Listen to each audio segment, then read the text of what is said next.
നമ്മളുണ്ടല്ലോ ആരോ ചെയ്തതിനെ അന്ധമായി അനുകരിക്കുന്നത് കൊണ്ടാണ് പണ്ട് കവി പാടിയത്, മുമ്പേ ഗമിച്ചീരിന കോവുതന്റെ പിമ്പേ ഗമിക്കും ബഹു. അതെത്ര സത്യമാണെന്നറിയോ? 101% സത്യമാണ്. നിങ്ങള് പ്രത്യേകിച്ച് നിങ്ങൾ മറ്റേതെങ്കിലും ക്ഷേത്രങ്ങളിൽ നോർത്തിലൊക്കെ പോകും, അവിടെ ആരെങ്കിലും ഒന്ന് കുമ്പിട്ടിട്ട് ഒന്ന് കുനിഞ്ഞ് വിചാരിക്കുക. അത് കാണുമ്പോൾ നിങ്ങളും വിചാരിക്കും അവിടെയാണ് കുനിയേണ്ടതെന്ന്. ഒരുപക്ഷെ അയാളുടെ പോക്കറ്റിൽ നിന്ന് വല്ലതും വീണിട്ട് അത് എടുക്കുകയായിരിക്കും. പക്ഷെ എന്നാലും നമ്മളതൊരു ചടങ്ങിന്റെ ഭാഗമാണെന്ന് കരുതി. പണ്ട് ശങ്കരാചാര്യസ്വാമികളെ ഇങ്ങനെ ഒരു കഥയുണ്ട്. ആചാര്യസ്വാമികൾ അദ്ദേഹത്തിന്റെ കാലത്ത് അന്ന് അദ്ദേഹം കാശി ദർശനത്തിന് പോയി. എവിടെ? കാശിയിൽ. അപ്പൊ ഇന്നത്തെ പോലെയല്ല കാശി. അന്ന് ഈ പടവുകളൊക്കെ ഇങ്ങനെ ഉണ്ടെങ്കിലും ചില ഭാഗത്തൊക്കെ മണൽത്തിട്ടകളാണ്. അപ്പൊ അദ്ദേഹം വിചാരിച്ചു ഒന്ന് ഗംഗയിലൊക്കെ ഒന്ന് കുളിക്കാൻ. അപ്പൊ അവിടെ കുറെ കുട്ടികള്, ചെറിയ പിള്ളേര് കളിച്ചുകൊണ്ടിരിക്കുക. അപ്പൊ ആചാര്യസ്വാമികൾക്കൊരു തോന്നല്, ഞാൻ ഇവിടെ കുളിക്കാൻ ഇറങ്ങുമ്പോൾ കമണ്ടലു കയ്യിലുണ്ട്, നല്ല കമണ്ടലുമാണ്. അന്നത്തെ സന്യാസിമാരുടെ കയ്യിൽ കണ്ടിട്ടില്ലേ കമണ്ടലു? ഈ കമണ്ടലു ഞാൻ അവിടെ വെച്ചിട്ട് ഞാൻ കുളിക്കാൻ ഇറങ്ങിയാൽ ഈ കുരുത്തം കെട്ട പിള്ളേര് കമണ്ടലു അടിച്ചു മാറ്റും. അതുകൊണ്ട് ഈ റിസ്ക് ഒഴിവാക്കാൻ വേണ്ടി ആചാര്യസ്വാമികൾ വെച്ചാൽ ആ മണലിലൊരു കുഴി ഒഴിച്ച് കമണ്ടലും അതിൽ വെച്ച് മണ്ണിട്ട് മൂടി ഒരു കൂന പോലെയാക്കി. ആ സമയത്ത് കറുകച്ചാലിന്ന് കുറെ ആൾക്കാർ അന്നത്തെ കാലത്ത് കാശിയിലെത്തിയ സമയമായിരുന്നു. അപ്പൊ അവര് നോക്കും, മഹാനായ ആചാര്യസ്വാമികൾ കുളിക്കാൻ പോകുമ്പോൾ മണൽത്തിട്ടുണ്ടാക്കണു, മണലിങ്ങനെ അവര് ഈ കമണ്ടല് കണ്ടില്ല, ഇത് മാത്രമേ കണ്ടുള്ളൂ. ആ ലാസ്റ്റ് ആചാര്യസ്വാമികൾ മണലിടുന്നേ കണ്ടുള്ളൂ. ഇവരെന്ത് വിചാരിച്ചു? ഗംഗയിൽ കുളിക്കുന്നതിന് മുമ്പ് ഇതൊരു ചടങ്ങായിരിക്കണം. ആചാര്യസ്വാമികൾ ചെയ്തിട്ടുണ്ടെങ്കിൽ ചടങ്ങായിരിക്കണം. അതുകൊണ്ട് എന്ത് ചെയ്യണം? ശങ്കരാചാര്യസ്വാമികൾ കുളിച്ച് നോക്കുമ്പോണ്ട്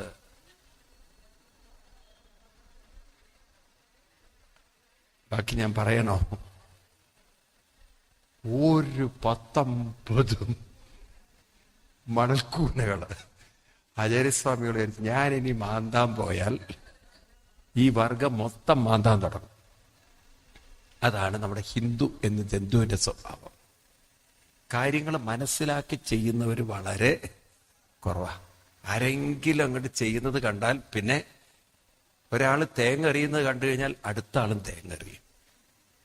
മനസ്സിലായില്ലേ? ഈ ശബരിമലയിലൊക്കെയാണ് നിങ്ങൾക്ക് ഇപ്പോഴത്തെ ഒരു അവസ്ഥയ്ക്കൊന്ന് പോയി കാണണം. ചില സമയത്തുണ്ടല്ലോ അവിടെ ആ തേങ്ങ എറിഞ്ഞിട്ടാണല്ലോ 18-ാം പടി കയറുക. ഒരുത്തണ്ട് സ്വാമിയെന്ന് പറഞ്ഞ ഒറ്റ ഏറാണ്. അതായത് തിരക്കാവുമ്പോഴേ ആൾക്കാർ പുറകുള്ള ആള് എറിഞ്ഞിട്ടാണ് ഇയാൾ അലറുന്നത്. കാരണം ആ സമയത്ത് ഫോൺ വന്നിരിക്കുകയായിരുന്നു. അപ്പം തേങ്ങ ഇടത് കയ്യിൽ വെച്ചിട്ട് വലത് കയ്യിൽ ഫോണും പിടിച്ചിട്ട് ആ സമയത്ത് ആ പുറകിലെ സ്വാമി പറയണത് പോവും, മുന്നോട്ട് നീങ്ങും സ്വാമി. അപ്പൊ സ്വാമിയെന്നും പറഞ്ഞ പുറകിലുള്ളവരും വിളിച്ചു. ഇയാൾക്ക് ആവേശം കൂടിപ്പോയി. പുറകിലുള്ള ഒരാള് ഈ തേങ്ങ എറിയുന്നിടത്ത് തേങ്ങ എറിയുമ്പോ എന്താ വിളിക്കുക? നീട്ടി സ്വാമിന്ന് പുറകിലുള്ള ഒരാൾ വിളിച്ചാൽ ഈ മുന്നിലുള്ള ആൾക്ക് തോന്നി എറിയേണ്ടത് ഒറ്റയേറ് പിന്നെയാണ് അയ്യോ എന്നും പറഞ്ഞ് അലറുന്നത്. കാരണം എറിഞ്ഞത് ഇതാണ്. ഒരുത്തൻ പറയണത് കേൾക്കുമ്പോ അതെന്താണ് ഏതാണെന്നുള്ളൊരു വകതിരിവ് പോലും ഇല്ലാതെ അങ്ങനെ കുറെ ജന്തുക്കൾ. ഞാൻ നിങ്ങളെ ചിരിപ്പിക്കല്ലേ, ഞാൻ എൻ്റെ ഒരു അനുഭവം പറയാം. ഞാനൊരു 2005 കൈലാസത്തിൽ പോവാണ്. അപ്പൊ എൻ്റെ കൂടെ ഒരു 40 പേരുണ്ട്. ഒരു 2005 കാര്യമാണ്. എത്ര വർഷമായി നോക്കൂ നിങ്ങൾ. അപ്പോ അവിടെ കൈലാസ്, നിങ്ങളാരും കേട്ടിട്ടുണ്ടോ അറിയില്ല, കൈലാഷ് മാനസരോവറൊക്കെ കേട്ടിട്ടുണ്ടോ നിങ്ങൾ? ടിബറ്റില് കേട്ടിട്ടുണ്ടോ? ആരെങ്കിലും പോയവരുണ്ടോ അതില്? ആരുമില്ല. വളരെ റിസ്കി യാത്രയാണ്, ബുദ്ധിമുട്ടാണ്. ഇന്നിപ്പോ അത് ഈസി. അന്നൊക്കെ ഈ ഒരുപാട് ഈ തടാകങ്ങളുണ്ട്. അതൊക്കെ ഈ ചങ്ങാടത്തിൽ വണ്ടി കയറ്റി ആ വണ്ടി വലിച്ച് അപ്പുറത്തേക്കാക്കി നല്ല അതും ക്ലൈമറ്റ് ആണെങ്കിൽ എക്സ്ട്രീം. 6 ഇതിടണം, അതിന്റെ മുകളിലാണ് നമ്മൾ നടക്കുന്നത്. അത്രയും ബുദ്ധിമുട്ടായി. അപ്പൊ അവിടെ ആ കൈലാസ പർവ്വതം വളരെ ക്ലോസ് ആയിട്ട് കാണാൻ പറ്റുന്ന ഒരു സ്ഥലമുണ്ട്, അഷ്ടപ്പത്ത് എന്ന് പറയും. അത് ഇത്തിരി റിസ്കിയാണ്. ഒരു 8 കിലോമീറ്റർ മല കയറി അത് ചെറിയ വണ്ടിയിലേ പോകാൻ പറ്റുള്ളൂ. വളരെ റിസ്കിയാണ്. കന്ന് തെന്നി വീണാൽ എല്ല് പോലും നുറുക്കി എടുക്കാൻ കൊണ്ടുവരാൻ പറ്റില്ല. അത്രയും ഡീപ്സ് ഇതാണ്, സ്ലോപ്പാണ്. ഇപ്പം കുറച്ച് ആൾക്കാരൊക്കെ പോവാൻ ഞങ്ങൾ പെർമിഷൻ എടുത്ത് പോകാൻ വേണ്ടിയിട്ട് അവരങ്ങനെ വിടുകയില്ല എല്ലാവരും. അപ്പൊ എൻ്റെ കൂടെ ഈ 40 പേരും വന്നു. അപ്പൊ എത്ര വണ്ടി? ഒരു വണ്ടിയിൽ 5 പേരിൽ, കാരണം അത്ര ഹൈറ്റിലേക്ക് കാരണം വണ്ടി ഈ ലോഡ് വലിച്ച് കയറ്റണം. അപ്പൊ എനിക്ക് തോന്നുന്നു ഒരു 10-20 വണ്ടിയിൽ ഞങ്ങൾ പോയി. അവിടെ ചെന്ന് അഷ്ടപ്പത്തിലെത്തി. അവിടുന്ന് വീണ്ടും ഒരു 2-3 കിലോമീറ്റർ നടന്നാൽ കൈലാസം വളരെ ക്ലോസ്ലി കാണും. എന്നാലും കൈലാസം വീണ്ടും ഉയരത്തിലാണ്, അങ്ങോട്ട് എടുക്കാൻ പറ്റും. ഇവിടെ തന്നെ നല്ല തണുപ്പാണ്, എക്സ്ട്രീം തണുപ്പാണ്. എല്ലാവരെയും അവിടെ എത്തിച്ചു ഞങ്ങൾ പതുക്കെ നടന്നു. എനിക്ക് അവിടെ എത്തിയപ്പോൾ ബാത്റൂമിൽ പോകണമെന്നൊരു ശങ്ക. കാരണം രാവിലെ മുതൽ തുടങ്ങിയ ഈ പരാക്രമം. ഇപ്പൊ ഞാൻ ഇവരോടൊക്കെ പറഞ്ഞു, നിങ്ങളിങ്ങനെ ഈ ലിംഗാഷ്ടകവും അതുപോലെ ഓം നമഃ ശിവായൊക്കെ ചൊല്ലി അവിടെ ഇരിക്കും, ഞാൻ ഇപ്പൊ വരാം. ഞാൻ പതുക്കെ അവിടെ നിന്ന് ഇറങ്ങി. വലിയൊരു പാറുണ്ട് താഴെ, ഒരു 1/2 കിലോമീറ്റർ. ആരും ഇല്ല, ഉപദ്രവിക്കാനൊന്നുമില്ല. അപ്പൊ ഞാൻ വിചാരിച്ചു അവിടെ നമ്മുടെ ശങ്കൊക്കെ തീർത്തിട്ട് പോവാന്ന്. ഞാൻ അവിടെ പോയി കുറച്ച് കഴിഞ്ഞപ്പോണ്ടല്ലോ പുറകില് ശബ്ദം. ഞാൻ ചോദിച്ചു, ഇത് ആരാടാ ഇവിടെ വരാൻ? നോക്കുമ്പോ ഈ 40 പേര് വരിയിട്ട് വന്നിരിക്കുക. ഞാൻ ചോദിച്ചു, എന്ത് മഹാപാപികളാണ് നിങ്ങൾ? ഞാനൊരു സ്വൈരമായിട്ട് നിങ്ങൾ അവിടെ കൊണ്ടിരുത്തി. മനുഷ്യനാണെങ്കിൽ രാവിലെ മുതൽ ഈ ബ്ലാഡർ നടന്നിരിക്കുകയാണ്. നിങ്ങളോട് ആരെ ഇങ്ങോട്ട് വരാൻ പറഞ്ഞത്? അപ്പൊ അവര് പേര് പറയണ, സ്വാമി ഇത് പ്രദക്ഷിണം വെക്കാൻ വേണ്ടിയിട്ട് വന്നു എന്ന് വിചാരിച്ചിട്ടാ ഞങ്ങൾ വന്നത്. ഞാൻ തൊഴുതിട്ട് പറഞ്ഞു, ഞാൻ നിങ്ങളെ കാണാൻ ബാത്റൂമിൽ പോകാൻ നന്നായി. കാരണം നിങ്ങൾ നിരന്നിരുന്നിട്ടുണ്ടാവും എല്ലാം. കാരണം ഇതും ഇതിന്റെ ഒരു ചടങ്ങിന്റെ ഒരു ഭാഗമാണ്. ഇതാണ് നമ്മളെ ഹിന്ദു എന്ന് പറയുന്ന ജന്തു. അതായത് ആരെങ്കിലും എന്തെങ്കിലും ചെയ്യുന്നതിനെ അന്ധമായി അനുകരിക്കുന്ന ഒരു വർഗം. പാവം നമ്മുടെ കുട്ടികൾ ഇപ്പൊ അതാ ചെയ്യുന്നത്. നിങ്ങൾ കാണിക്കുന്നൊക്കെ അവരും കാണിക്കും. ശരിയല്ലേ ഇത്? ഇതിന്റെ അർത്ഥം മനസ്സിലാക്കുന്നവർ വളരെ കുറവാണ്. അതുകൊണ്ട് നമുക്കൊരു പുതിയൊരു സംസ്കൃതി ഉണ്ടാക്കണം. അതെന്താണ്? അമ്പലത്തിൽ പോയി ഒരു 108 തവണയെങ്കിലും പറയൂ, നാമം ജപിച്ചിട്ട് അതുവരെ പ്രദക്ഷിണം വയ്ക്കുക, നാമം കഴിയുന്നത് വരെ. എന്നിട്ട് നിങ്ങൾ അകത്ത് കയറി വന്ദിച്ച് നിങ്ങൾ പോയിക്കോളും. അതൊരു ശീലമാക്കി മാറ്റണം. മനസ്സിലായുണ്ട്? അതാണ് കൃഷ്ണൻ നമ്മളോട് പറഞ്ഞത്. കാരണം ഈ നാമത്തിലുള്ള ശ്രദ്ധ കൊണ്ട് മാത്രമേ വിഷമങ്ങളിലേക്കും പ്രയാസങ്ങളിലേക്കുമുള്ള ശ്രദ്ധയുടെ തീവ്രത കുറയ്ക്കാൻ പറ്റില്ല. ഇതൊരു സയൻസാണ്. നോക്കൂ, നിങ്ങൾ പ്യുവർ സയൻസാണ്. നിങ്ങൾക്ക് മനസ്സിലാവും. ഒന്നിലേക്ക് ആകർഷണം കൂടുമ്പോൾ വേറൊന്നിലേക്കുള്ള ആകർഷണം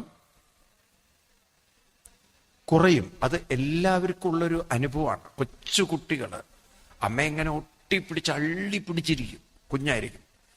അത് കഴിഞ്ഞ് കളിപ്പാട്ടങ്ങളിലേക്കൊക്കെ ശ്രദ്ധ പോയി. അമ്മയോടുള്ള ഒട്ടലിന്റെ തീവ്രത കുറച്ചൊന്ന് കുറഞ്ഞു. അത് കഴിഞ്ഞ് ഫ്രണ്ട്സിലേക്കുള്ള ശ്രദ്ധ വന്നു. അപ്പോഴേക്കും കളിപ്പാട്ടങ്ങളോടൊക്കെ ഉള്ളൊരു ശ്രദ്ധ കുറഞ്ഞു. അത് കഴിഞ്ഞ് തോണ്ടുന്നതിനോട് ശ്രദ്ധ വന്നു. പിന്നെ അതിന് അല്ലെങ്കിൽ ഈ ടി വിയിലുള്ള ഒരു കാർട്ടൂണിലേക്ക് ശ്രദ്ധ പോയി. പിന്നെ അതിന് ഫ്രണ്ട്സും വേണ്ട, ഒന്നും വേണ്ട. അതിന്റെ മുന്നിൽ അങ്ങനെ ഇരുന്നാൽ മതി. പിന്നെ അത് കഴിഞ്ഞ് അത് ഓരോരോ കാര്യത്തിൽ അങ്ങനെ എൻഗേജ്ഡായി. ഇല്ലേ? ശരിയല്ലേ? പിന്നെ ഒരു 10, 20, 22 വയസ്സാകുമ്പം അത് തോണ്ടി ഒരുത്തിയെ കിട്ടി. പിന്നെ അതിലങ്ങനെ ശ്രദ്ധ പോയി. പിന്നെ അമ്മയും വേണ്ട, അച്ഛനും വേണ്ട, അത് മാത്രം മതി. ശരിയാണോ? ആണോ?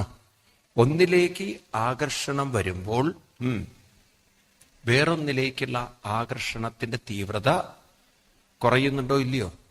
ഇങ്ങനെ നമ്മൾ നാമത്തിലേക്ക് ആകർഷണം കൊണ്ടുവന്നാൽ നമ്മുടെ ജീവിതത്തിലെ ദുരിതങ്ങളിലേക്കുള്ള, വിഷമങ്ങളിലേക്കുള്ള, നിരാശകളിലേക്കുള്ള ആകർഷണത്തിന്റെ തീവ്രത, അതിന് നാമം ഒരു പരിഹാരമല്ലേ? അതൊരു മരുന്നല്ലേ? അതുകൊണ്ട് ഇതിനെ പറയാ, ഇതൊരു ഔഷധമാണ്, മെഡിസിനാണ്. നമുക്ക് പ്രഹ്ലാദൻ ഇത് പറഞ്ഞു തരും. നിങ്ങൾ പ്രഹ്ലാദ സ്തുതി എടുക്കുക. ഭാഗവതത്തിൽ 7-ാം സ്കന്ധത്തിൽ നമ്മൾ ഇന്നലെ വായിച്ചൊരു ഭാഗമാണ്. ഇന്നിപ്പോ നിങ്ങളുടെ കയ്യിൽ ആ വോള്യം ഉണ്ടോ അറിയില്ല, ഫസ്റ്റ് വോള്യാണ്. ആ ഫസ്റ്റ് വോള്യത്തിൽ വരുന്നതാണ് 9-ാമത് അധ്യായം. ഭാഗവതത്തിലെ ഏറ്റവും വലിയ സ്തുതിയാണ് പ്രഹ്ലാദ സ്തുതി. അപ്പൊ പ്രഹ്ലാദ സ്തുതിയിൽ പ്രഹ്ലാദൻ പറയും, യസ്മാത് പ്രിയ വിയോഗ സയോഗ ജന്മ ശോകാഗ്നിനാ സകലയോനിഷു ദഹ്യമാന ദുഃഖൌഷധം തദപി ദുഃഖമദദ്യാഹം ഭൂമൻ ഭ്രമാമിവ തമേ തപദാസ്യയോഗം. പ്രിയവിയോഗം, ഇതെല്ലാവർക്കും ഉണ്ടാവുന്ന അനുഭവങ്ങളാ പറയുന്നത്. നമ്മൾ കൂടെയുള്ളവരൊക്കെ പ്രിയരായി കാണാം. പിന്നെ ആ പ്രിയര് നമ്മളിൽ നിന്നും അകന്നകന്ന് പോകുമ്പോൾ മാനസികമായി ഒരു വിഷമം നമ്മളെ അലട്ടും. ഈ വിഷമം പിന്നീട് വിഷാദമാവും. വിഷമം വിഷാദമാകും. വിഷാദം ഒരു രോഗമാകും. മനസ്സിലാവുണ്ടല്ലോ? വിഷമം പിന്നീട് വിഷാദമാവും. വിഷാദം ഒരു രോഗമായി മാറും. ഇത് ഇന്ന് ധാരാളം നടന്നുകൊണ്ടിരിക്കുകയാണ്. ഇപ്പൊ നമ്മൾ കൊച്ചു കുട്ടികൾ മുതൽ നാമം പഠിപ്പിക്കാത്തതിന്റെ കുഴപ്പമാണ്. നമ്മുടെ കുട്ടികൾക്കുള്ള മൈഗ്രെയിൻ പ്രോബ്ലങ്ങള്, പെൺകുട്ടികൾക്ക് PCOD പ്രശ്നങ്ങള്, ഇതൊക്കെ നിങ്ങൾ വിചാരിക്കരുത് കേവലം ശരീരം മാത്രമാണ്. ശ്രദ്ധിക്കുക, മനസ്സിൽ നിരാശകളും വിഷമങ്ങളും വരുമ്പോൾ ശരീരത്തിന്റെ ഹോർമോൺ ഘടന, ശരീരത്തിന്റെ കെമിക്കൽ കോമ്പോസിഷൻ എല്ലാം നമ്മുടെ ശരീരത്തിൽ ഹാപ്പി ആയിരിക്കുന്ന സമയത്തുള്ള കെമിക്കൽ അല്ല വിഷമങ്ങളും ദുഃഖങ്ങളും. പല കെമിക്കലും നെഗറ്റീവായ ടോക്സിൻ കെമിക്കൽ നമ്മുടെ ശരീരത്തിൽ കൂടുതൽ വരും. അപ്പൊ ശരീരത്തിൽ ഡെപ്പോസിറ്റ് ചെയ്യുന്ന ഈ കെമിക്കൽസ് ഒക്കെ ബോഡിയിൽ എന്തെങ്കിലും ഇൻഫെക്ഷൻസ് ഉണ്ടാക്കും. അത് പല രീതിയിൽ റിഫ്ലക്റ്റ് ചെയ്യുന്നതാണ്. നമുക്ക് കൂടുതൽ തൈറോയിഡ് നിങ്ങൾ സ്ത്രീകളിലാണ് കാണും. ആണോ? ആണുങ്ങളെക്കാൾ കൂടുതൽ തൈറോയിഡ് പ്രശ്നം സ്ത്രീകളിലാണ് കാണും. ഇപ്പൊ എന്താ ഇത്രയധികം ഈ തൈറോയ്ഡ് ഗ്രന്ഥികളിൽ ഈ കെമിക്കൽ അടിഞ്ഞുകൂടുന്നത്? അതൊക്കെ ശരീരത്തിൽ എന്തുകൊണ്ട് പുറത്തേക്ക് പോകുന്നില്ല? അപ്പൊ ഇതിനൊക്കെ കാരണം അനാവശ്യമായിട്ടെടുക്കുന്ന ആവശ്യമില്ലാത്ത ചിന്തകളാണ്, ഈ നിരാശകളാണ്, അല്ലെങ്കിൽ കൂടുതൽ എക്സ്പെക്ടേഷൻ. കാരണം സ്ത്രീകൾ ആണുങ്ങളെക്കാൾ കൂടുതൽ കുടുംബജീവിതത്തിൽ ഇൻവോൾവ് ചെയ്യും. മക്കളിൽ നിന്ന് പലതും എക്സ്പെക്ട് ചെയ്യും. മനസ്സിലാവുണ്ടല്ലോ?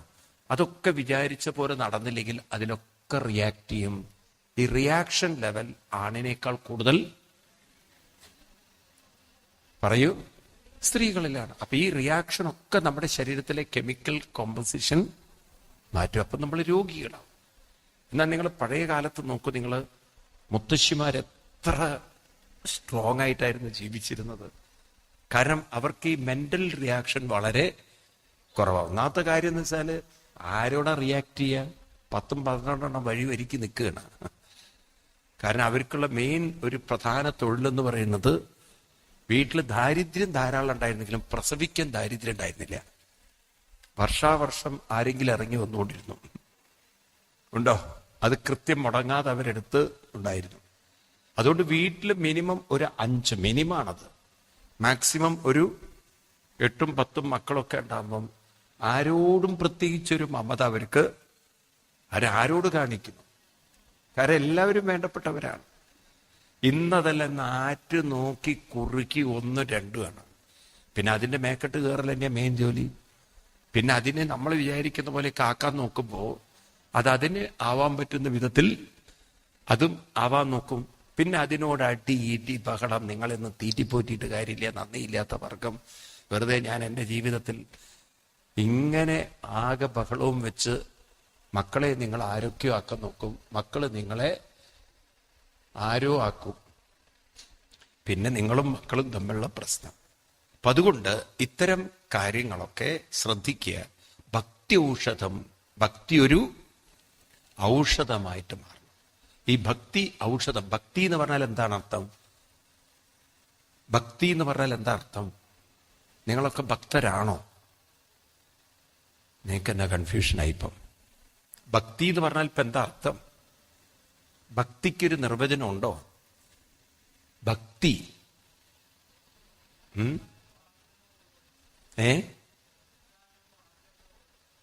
കേട്ടില്ല?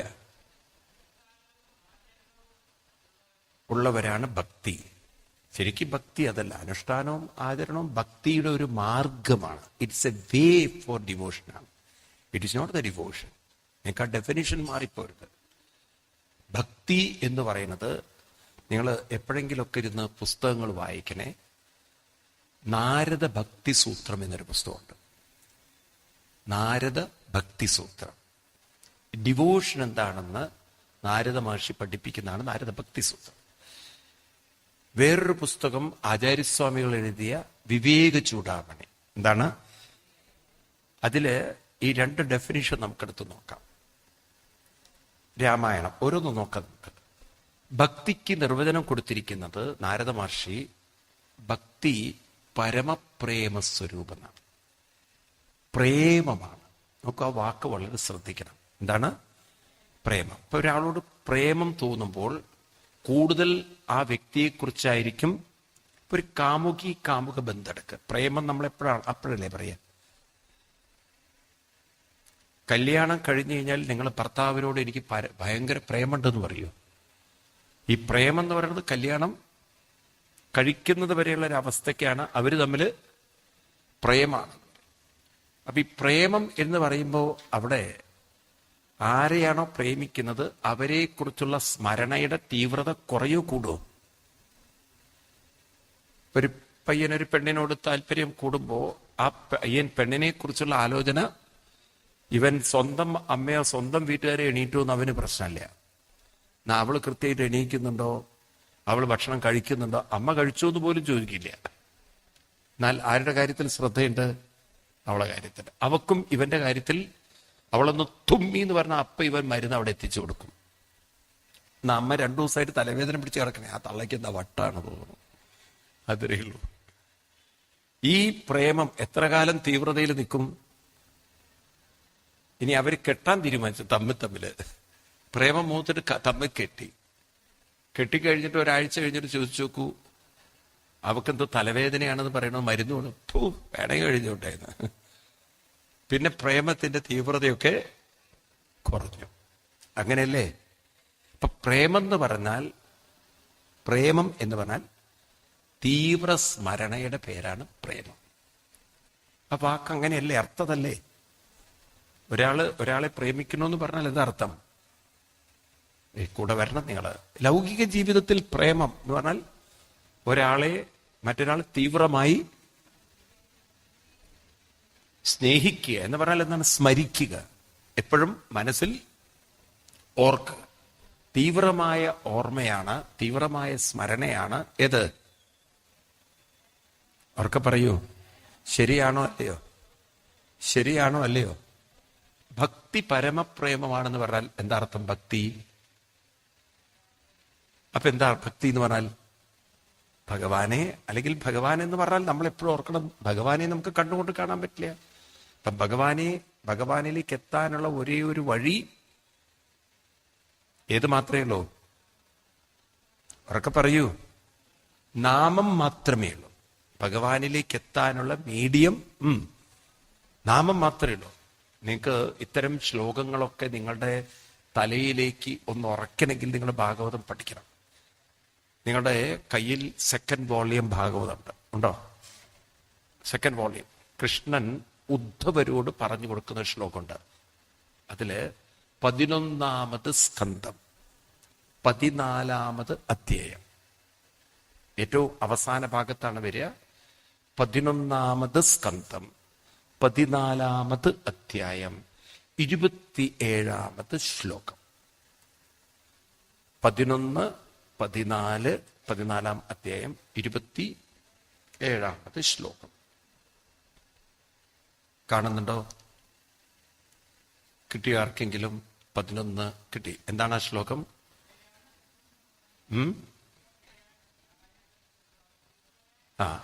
വിഷയാൻ ധ്യായത ചിത്തം വിഷയേഷു വിഷജ്യതേ. ഒരു വിഷയത്തോട് ശ്രദ്ധിക്കുക. ഇപ്പൊ ഒരു പ്രേമത്തിന്റെ കാര്യം പറഞ്ഞു. ഒരു പെണ്ണിനോട് ഒരു യുവാവിന് പ്രേമം. വിഷയാൻ, ഒരു വിഷയത്തെക്കുറിച്ച് ധ്യായത എന്ന് പറഞ്ഞാൽ ധ്യാനിക്കുന്ന എന്ന് പറഞ്ഞാൽ ചിന്തിക്കുന്ന ചിത്തം. വിഷയേഷു വിഷജ്യത, ആ വിഷയത്തിൽ തന്നെ വിഷജ്യത എന്ന് പറഞ്ഞാൽ അതിലങ്ങോട്ട് കൂടെ വരണം, അതിൽ തന്നെ മുഴുകിക്കിടക്കും. കാരണം ആ ഒരു വിഷയത്തോട് തീവ്രത കൂടുതലാണ്. അതേ തീവ്രത മാം അനുസ്മരത് ചിത്തം. ഏതൊരു വ്യക്തിയുടെ ചിത്തമാണോ എന്നെ സ്മരിക്കുന്നത്, അപ്പൊ എന്നെ സ്മരിക്കുക എന്ന് പറഞ്ഞാൽ ഭഗവാനെ എങ്ങനെ സ്മരിക്കുക? നാമത്തിലൂടെ സ്മരിക്കുന്നത്. മയ്യേവ പ്രവിലീയതേ, എന്നിലേക്ക് വന്നവർ ലീയതേ. അപ്പം നാമത്തിൽ മനസ്സ് മുഴുകിയാൽ ആരിലേക്കെത്തി? ഭഗവാനിലേക്കെത്തി. അപ്പൊ ഭഗവാനിലേക്ക് എത്താനുള്ള മാർഗം നാമത്തിലേക്ക് മനസ്സ് മുഴുകലാണ്. മാം അനുസ്മരത ചിത്തം. ഒന്ന് പറയൂ എല്ലാവരും. മാം എന്നെ, അനുസ്മരത അനുസ്മരിക്കുക. നമ്മൾ മിക്കവാറും ഈ അനുസ്മരണ ഇത് വരുന്നത് മരിച്ചു കഴിയുമ്പോഴാണ്. മലയാളികൾക്ക് അനുസ്മരണം എപ്പോഴാ വരിക? ഈ അനുസ്മരണ സമ്മേളനം എന്ന് പറഞ്ഞാൽ എന്താ അർത്ഥം? പൊതുവെ ഈ അനുസ്മരണ സമ്മേളനം എപ്പോഴാ വെക്കുക? നാട്ടിൽ അനുസ്മരണ സമ്മേളനം വെക്കാറില്ലേ? എപ്പോ? മരിച്ചു കഴിഞ്ഞാൽ. ഇവിടെ അനുസ്മരണം എന്ന് പറഞ്ഞാൽ അർത്ഥം അനുസ്യൂത സ്മരണം, കണ്ടിന്യൂസ് റിമംബറൻസ്, അനുസ്യൂത സ്മരണം. മാം അനുസ്മരത ചിത്തം. ആരുടെ മനസ്സാണോ എന്നെ അനുസ്മരിക്കുന്നത്. ഈ അനുസ്മരണം എന്നുള്ള വാക്ക് മലയാളത്തിൽ പറഞ്ഞു കഴിഞ്ഞാൽ ബുദ്ധിമുട്ടാണ്. അപ്പം ഞാൻ അല്ലെങ്കിൽ നിങ്ങൾ ഒരാളോട് പറയണ, ഒരാള് നിങ്ങളെ കണ്ടു, പരിചയപ്പെട്ടു, അപ്പൊ അവര് യാത്ര പോകുന്നു വിചാരിക്കുക, അങ്ങനെ വിചാരിച്ചോളൂ. ഞാൻ നിങ്ങളെ അനുസ്മരിച്ചുകൊണ്ടിരിക്കുക എന്ന് പറഞ്ഞാൽ എന്തായിരിക്കും? പിന്നെ അവിടെ എന്താ നടക്കുന്നറിയില്ല. ജീവിച്ചിരിക്കുമ്പോൾ ഞാൻ നിങ്ങളെ അനുസ്മരിച്ചുകൊണ്ടിരുന്ന പറഞ്ഞു കഴിഞ്ഞാൽ ഞാൻ എന്താ ചത്തുപോയിട്ടുണ്ടോ ചോദിക്കും, അല്ലേ? അപ്പൊ ഇവിടെ ഭഗവാൻ പറയുന്നു, എന്നെ നിങ്ങൾ അനുസ്മരിക്കുക. അപ്പൊ എന്റെ നാമം ആരാണോ അനുസ്യൂതം സ്മരിക്കുന്നത്, മയ്യേവ പ്രവിലീയത, എന്നിൽ തന്നെ ലീയത. ലീയത ലയിക്കും. അപ്പൊ ഭഗവാനിലേക്ക് എത്തിച്ചേരാൻ എന്താ വേണ്ടത്? നാമത്തിൽ മനസ്സ് മുഴുകണം. ആ മുഴുകുന്നതിന്റെ പേരാണ് പ്രേമം, അതിന്റെ പേരാണ് ഭക്തി. അപ്പൊ ഭക്തി എന്ന് പറഞ്ഞു കഴിഞ്ഞാൽ നാമത്തിൽ മുഴുകിച്ചേരുന്നു, അവര് ഭക്തരാണ്. അപ്പൊ നമ്മൾ ഭക്തരാണോ? അപ്പം കേട്ടില്ലേ നിങ്ങള്? ഇപ്പൊ നമ്മൾ അങ്ങനെയുള്ളൊരു ഭക്തരാണോ? ആണ്. നാമത്തിലിരുന്ന് അങ്ങനെ മുഴുകിച്ചേരാൻ പറ്റുന്നവരൊക്കെ ഉണ്ടോ? ഇടയ്ക്കിടയ്ക്ക് പുട്ടിൽ തേങ്ങടുന്ന പോലെ ഇടയ്ക്ക് മുഴുകും, ഇടയ്ക്ക് മൊത്തം പൊങ്ങും. ഇപ്പൊ മുങ്ങിയും പൊങ്ങിയിരിക്കുന്ന ഭക്തിയാണ് നമ്മുടെ. അതിൻ്റെ ഇടയ്ക്ക് എന്തെങ്കിലും ഒരു ചിന്ത വന്നാൽ, നിങ്ങൾ നാമം ചൊല്ലിക്കൊണ്ടിരിക്കുന്നതിൻ്റെ ഇടയ്ക്ക് മൊബൈലിലൊക്കെ ക്ലിങ് ക്ലിങ് മുഴുകൽ ശരിയായില്ലേ? പിന്നെ ആരാണ് മെസ്സേജ് അയച്ചത് എന്നുള്ളത് അറിയുന്നത് വരെ മനസ്സിനൊരു സമാധാനം ഉണ്ടാവില്ല. ഉണ്ടാവുമോ? ഇതൊന്നും പറയാത്തത്. അപ്പൊ മനസ്സിനെ എപ്പോ വേണമെങ്കിലും മനസ്സിന്റെ നിയന്ത്രണം മാറാം. അപ്പൊ നിയന്ത്രണം നഷ്ടപ്പെടാതെ, ഇനിയിപ്പോ കഴുത്തിലെ മാല കാണാനില്ല, ഒന്നും കാണാനില്ല, പക്ഷെ നാമം ചൊല്ലുമ്പോൾ അതൊക്കെ പോടാൽ പോകട്ടും പോടാ. അതിൽ തന്നെ ഒന്ന് മുഴുകി പിടിച്ച് നിൽക്കാൻ ഒരാൾക്ക് പറ്റിയാൽ ആ ഭക്തി വളരെ ദൃഢമായ ഭക്തിയാണ്. മനസ്സിലാവുണ്ടോ? അങ്ങനെയുള്ളൊരു ഭക്തി കിട്ടാൻ നല്ല പ്രയാസമാണ്. മനസ്സ് കൈവിട്ടു പോവാതെ പിടിച്ചു നിർത്താൻ പറ്റുന്നൊരു ഭക്തി. ഈ തരത്തിൽ ഒരു ഭക്തിയുടെ ഒരു ലെവൽ എത്തണമെങ്കിൽ അതിന് നേരത്തെ തന്നെ ഫൗണ്ടേഷൻ ഉണ്ടാക്കി വെക്കണം. അതാണ് ഈ കുട്ടിക്കാലത്ത് നമ്മൾ നഷ്ടപ്പെടുത്തുന്നത്. അപ്പൊ ശരിക്കും പറഞ്ഞാൽ കുട്ടികളെ ആ ഒരു ലെവലിലേക്ക് കൊണ്ടുവരേണ്ടപ്പോഴേ, എന്നാലല്ലേ അവർക്ക് ഈ പറഞ്ഞതിലേക്കൊക്കെ എത്തിച്ചേരാൻ പറ്റുള്ളൂ. ആണോ? ഇപ്പൊ ഒരു സ്ട്രെസ് കുറയ്ക്കാൻ, ടെൻഷൻ കുറയ്ക്കാൻ, മനസ്സിന്റെ റെസ്റ്റ്ലെസ്നെസ് കുറയ്ക്കാൻ, നെഗറ്റീവ് റിയാക്ഷൻ കുറയ്ക്കാൻ ഈ നാമസങ്കീർത്തനം ആവശ്യമാണോ? പറയൂ. അതൊരു ചികിത്സയല്ലേ? അതൊരു മനസ്സിനുള്ള ഒരു ട്രീറ്റ്മെന്റ് അല്ലേ? ആണോ? ഇതൊക്കെ നമുക്ക് നഷ്ടപ്പെടുത്തരുത്. അതുകൊണ്ട് ഇത്രയും നല്ല ക്ഷേത്രങ്ങൾ കിട്ടിയിട്ട് നമ്മളെ കുട്ടികളെ ഗൈഡ് ചെയ്യാൻ നമുക്ക് സൗകര്യങ്ങളുണ്ടായിട്ട് അറിവില്ലായ്മയുടെ മാത്രം കാരണം കൊണ്ട് നല്ലൊരു സംസ്കൃതി നമുക്ക് നഷ്ടപ്പെടുത്തുകയാണ്. അതുകൊണ്ടാണ് കൃഷ്ണൻ പറഞ്ഞത്, നിങ്ങൾ ആരോ ചെയ്യുന്നതല്ല അനുസരിക്കേണ്ടത്, ഗുരുക്കന്മാര് നമുക്ക് കാണിച്ചു തന്ന വഴിയിലൂടെ നമ്മൾ പോയാൽ നമുക്ക് സ്വയം ഉയരാം, മറ്റുള്ളവരെ ഉയർത്തിയെടുക്കാം. ആ ക്ലാരിറ്റി നമ്മുടെ ഋഷിവര്യന്മാർ നമുക്ക് തന്നിട്ടുണ്ട്.